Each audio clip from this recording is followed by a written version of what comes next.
Hi guys! I wanted to show you how these fish are made that I make for furry friends. It starts out with this pattern that I originally cut out of wood paneling. And then Sharon Cree's husband made a really nice slick one for me, which goes great with my cutter. So that's the first thing, and then I cut all of these out. So these are all my patterns so far.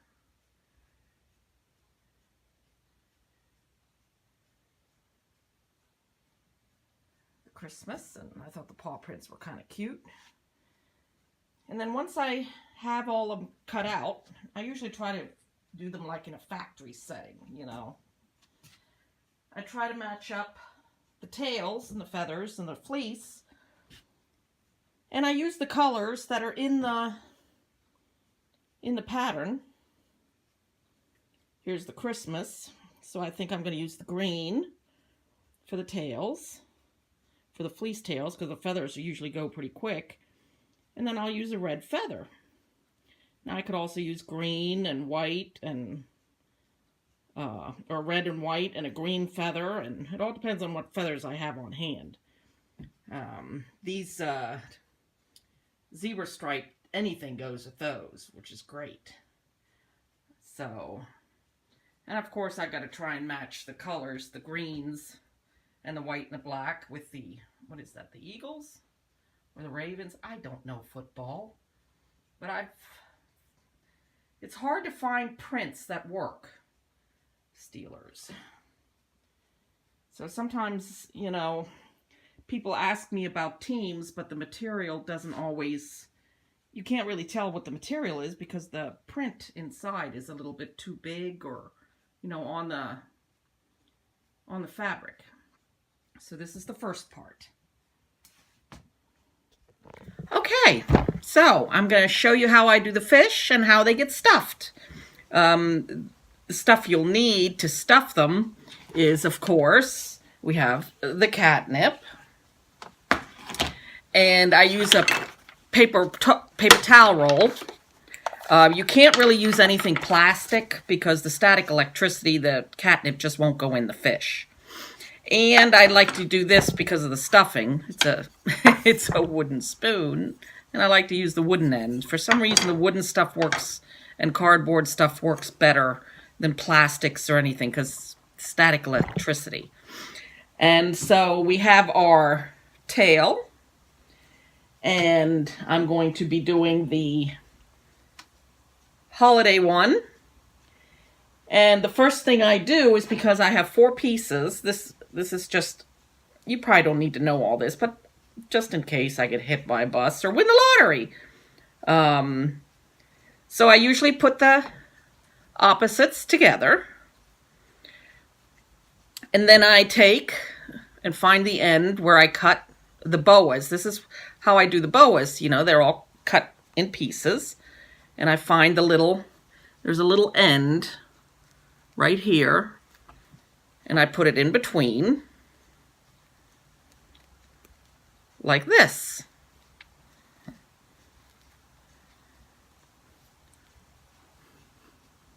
Okay, so that's how that part is done. And then I take my fish, and I have, as you can see, I have the right sides. The one side looks a lot nicer than the back side, but I have the right sides facing each other.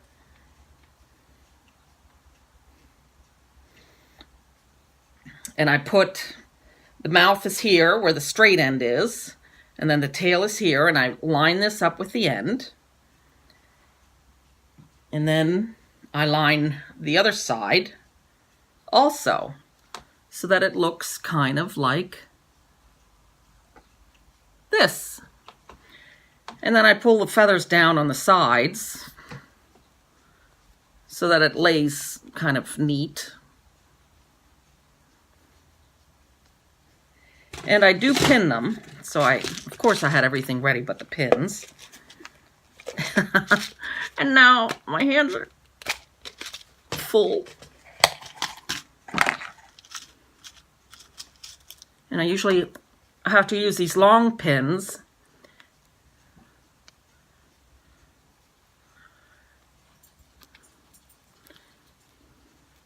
Now I've gotten to the point where I only need to pin the tails. I don't have to pin the rest of the fish together. Oh, that's Molly barking.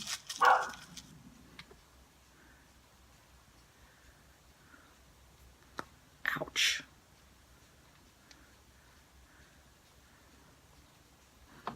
So, see, as you can see this, I have this pinned.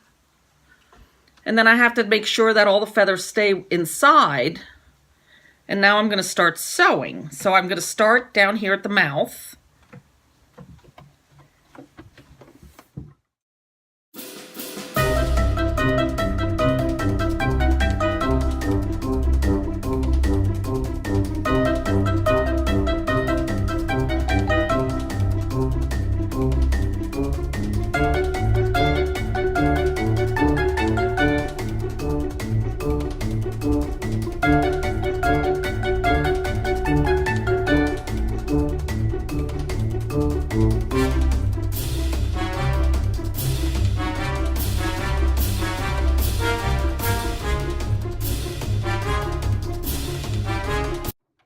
Okay, so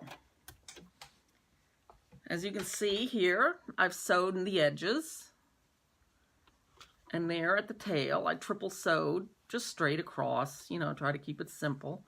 And then I sewed it the whole way around. And now I take my two of my fingers and stick them inside, and I try to gather up the feathers and the tails. You got to be careful too not to sew the fleece tails onto the sides, and I've done that. I've had to rip a whole fish apart. And so, pulling out.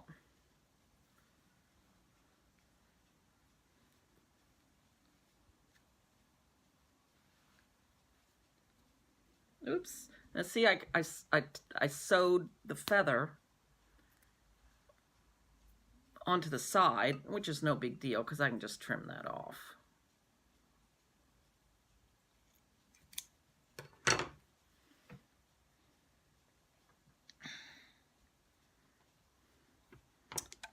Looks like I got more than I thought. See, when anytime you're trying to record something or show somebody something, it's just never quite right. And this is where this part comes in handy. I take this end and I follow along the seam, you know, to get the shape of the fish back.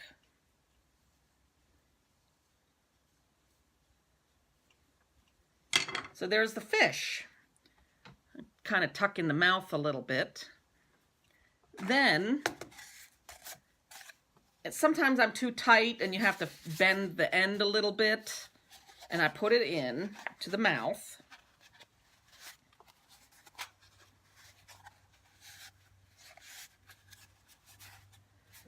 And then I get some of the catnip, and it's better to have it in a bowl, because what I do is I kind of scoop it in.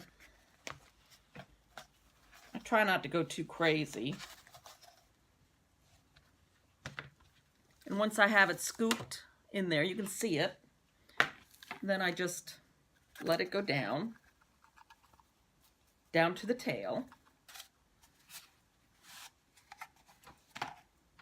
And then I take the stuffing and I try to get I just try to get whatever in there that I can. This takes more stuffing, obviously. It's a bigger thing than just the little pillows.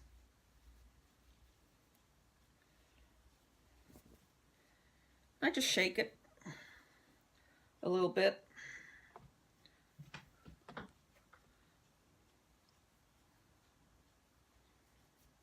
And then once I have it stuffed, I use this again, and I just try to flatten it out and spread it through the entire fish.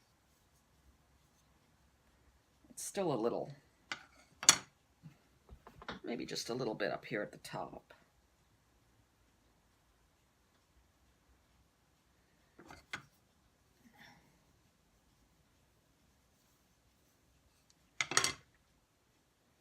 Okay. So we got this far. So now what I'm going to do is I'm going to sew the mouth closed. Usually when I have a whole bunch, I'll do them like assembly line, one right after the other. Because I'm showing this, I'll just sew this real quick.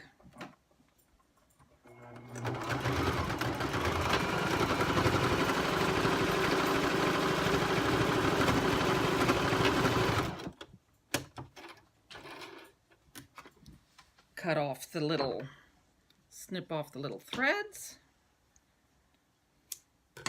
So now I have the mouth sewn closed. And now I'm going to put the gill in,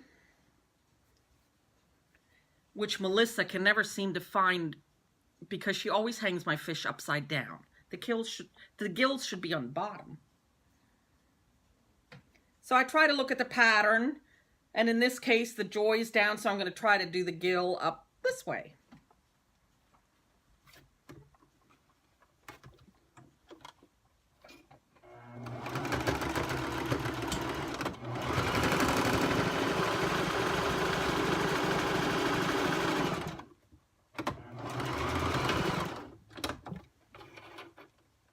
Just like a curved sewing in the middle.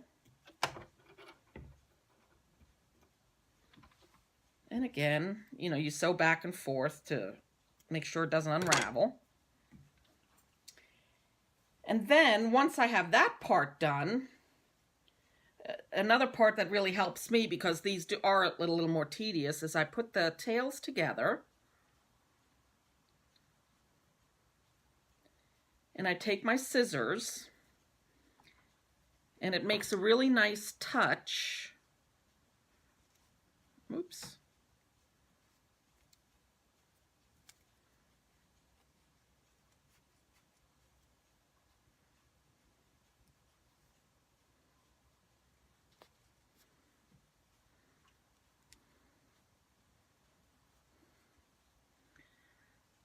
To just do a little diamond cutout of the tails. If you guys, some of them are a little bit, I'm trying to hurry so this video doesn't go on forever.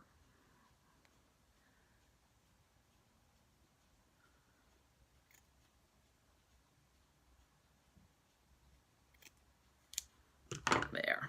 It doesn't have to be perfect, because once they hang and stuff, they look cute. There. So there's the fish. Here we have the tail, right? The gill upside down. So here's this, and the fish. And there's a fish that is complete. And I think they look really cute. This is the first time I've done this pattern. Okay. Thank you.